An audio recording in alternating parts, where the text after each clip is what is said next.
আজকে তোমাদের ভাইয়া বাজার থেকে ডাঙ্গা কিনে নিয়ে আসলো। ডাঙ্গা তেমন একটা আমার বেশি একটা পছন্দ না, তো বলতেছে যে ডাঙ্গা বাজারে দেখি সবুজ সবুজ লাগছে, সুন্দর লাগছে, সেজন্য দেখি কিনে নিয়ে আসলাম। আসসালামু আলাইকুম। আশা করি তোমরা যে যেখানে আছো সবাই ভালো আছো। আমিও আমার পরিবার নিয়ে আলহামদুলিল্লাহ ভালো আছি। প্রতিদিনের মতো আজকেও রান্নার নতুন রেসিপি নিয়ে চলে আসলাম তোমাদের সবার মাঝে। আর এই যে মাছের কাটা তোমাদেরকে দেখালাম চোখ, আমার মেয়ে কিন্তু অনেক পছন্দ করে। ও আমাকে আগেই বলেছিল যে মাছের কাটা চোখ ফেলে দিও না, আমি খাবো।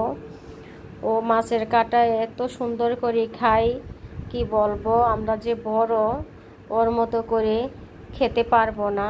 ও এত সুন্দর করে খায়, বিড়াল যেরকম মানে চুষে চুষে সুন্দর করে খায়, একদম বিড়ালের মতো করে চুষে চুষে করে খাবে। আমি তো মাঝে মধ্যে ওর কাটা খাওয়া দেখলে আমি নিজেই অবাক হয়ে যাই।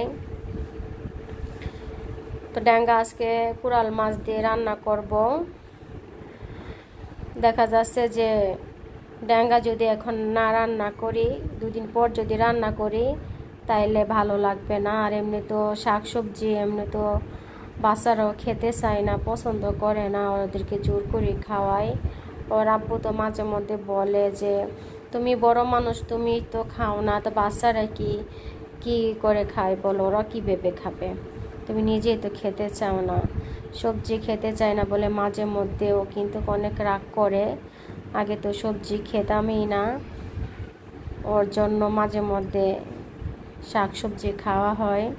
আর এই শাক কি বলবো, ফেলে দিতে গেছিলাম, তারপরে মানে কি বলবো, এত সুন্দর লাগছে পাতাগুলা, তো ভাবলাম যে শাকের পাতাগুলা দিয়ে ভর্তাই করিনি, ঝাল ঝাল করে ভর্তা করলে ভালো লাগবে।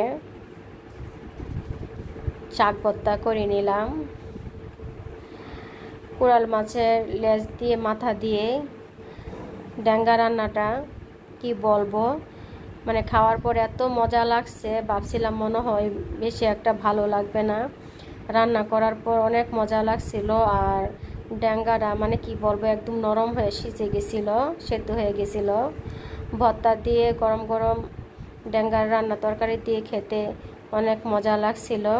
আর এখানে আলু সিদ্ধ করে নিলাম, আমার মেয়েকে প্রাইভেট পড়াতে আসবে, তো ভাবলাম যে ম্যামকে কি নাস্তা দেব, আমি ফুচকা বানিয়ে নিলাম ম্যামের জন্য। লাইক কমেন্ট সাবস্ক্রাইব করবা, সবাই ভালো থাকবা, আল্লাহ হাফেজ।